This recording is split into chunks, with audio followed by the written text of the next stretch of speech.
Hi friends, welcome to our channel. Friends, ఇవిడలో AP రాష్ట్ర వ్యాప్తంగా ఈరోజు నుంచి గ్రామ వార్డు సచివాలయాల ద్వారా అదేవిధంగా మీ సేవల ద్వారా సదరం స్లాట్స్ అయితే ఓపెన్ చేస్తున్నారండి. ఈరోజు అందరూ కూడా ఎవరైతే దివ్యాంగ్ పెన్షన్ పొందాలనుకుంటున్నారో అంటే 6,000 రూపాయల పెన్షను, 15,000 రూపాయల పెన్షను, ఇక 10,000 రూపాయల పెన్షన్ ఎవరైతే పొందాలనుకుంటున్నారో అందరూ కూడా మీ సేవా సెంటర్లకి అదేవిధంగా గ్రామ వార్డు సచివాలయాలకి అయితే వెళ్తారండి. అయితే ఇక్కడ సదరం స్లాట్ బుక్ చేసుకోవడానికి ఎవరైతే దివ్యాంగ సోదరులు వెళ్తున్నారో వాళ్ళకి సరైన క్లారిటీ అయితే లేదండి.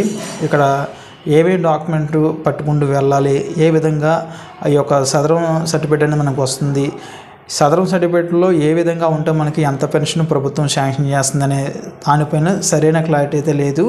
అయితే ఇప్పుడు నేను చెప్తున్నటువంటి ఏదైతే ముఖ్యమైన ఇంపార్టెంట్ టాపిక్స్ ఉన్నాయో ఇవన్నీ కూడా చాలా ఉపయోగపడతాయండి మీకు. మీరు ఖచ్చితంగా సదరం సర్టిఫికేట్ తీసుకోవడానికి వెళ్తున్నట్లయితే కనుక, స్లాట్ బుక్ చేసుకోవడానికి వెళ్తున్నట్లయితే కనుక ప్రజెంట్ మీరు వెయిటింగ్ లిస్ట్లో ఉండవలసి అయితే ఉంటుందండి. ఎందుకంటే మీకన్నా ముందే దాదాపు ఒక 10,000 మంది దాకా అయితే ఈ స్లాట్లన్నీ కూడా బుక్ చేసుకుని అయితే ఉన్నారని చెప్పేసి ఇక్కడ ప్రభుత్వం చెప్తుంది. ఒకవేళ మీరు స్లాట్ బుక్ చేసుకున్నప్పటికి కూడా నవంబర్, డిసెంబర్ నెలకు సంబంధించి 2 నెలల పాటు కూడా ఈ ప్రాసెసింగ్ అనేది చేస్తామని చెప్తున్నారు. అంటే స్లాట్లు బుక్ చేసుకున్న వారందరూ కూడా ఎన్టీఆర్ భరోసా పెన్షన్లు అయితే వారికి స్క్రీనింగ్ టెస్టులు అయితే నిర్వహిస్తామని చెప్తున్నారు.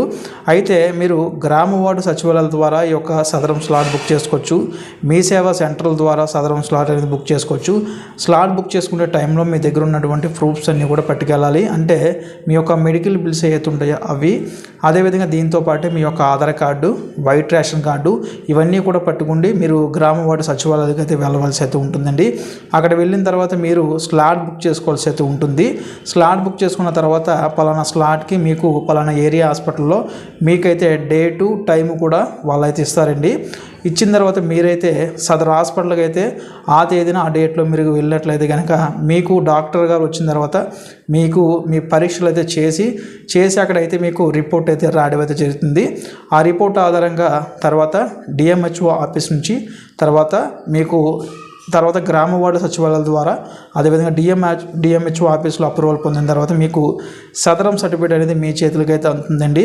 ఈ ప్రాసెస్ అంతా జరగడానికి కొంచెం టైం అయితే పడుతుంది, వెంటనే అయితే అవ్వదండి.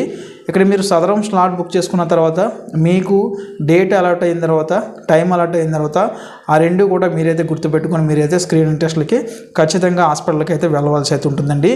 అయితే ఇక్కడ కేటగిరీల కోసం అయితే చెప్తానండి. కేటగిరీ అంటే పర్టికులర్గా ఎవరైతే దివ్యాంగ్ పెన్షన్కి అప్లై చేసుకోవాలనుకుంటున్నారో వారు 6,000 రూపాయల పెన్షన్ పొందాలనుకుంటే కనుక వారికి ఇచ్చినటువంటి దివ్యాంగ్ సర్టిఫికేట్లో 40% అబోవ్ ఉండవలసి అయితే ఉంటుంది. 40% అబోవ్ ఉంటే 40% కన్నా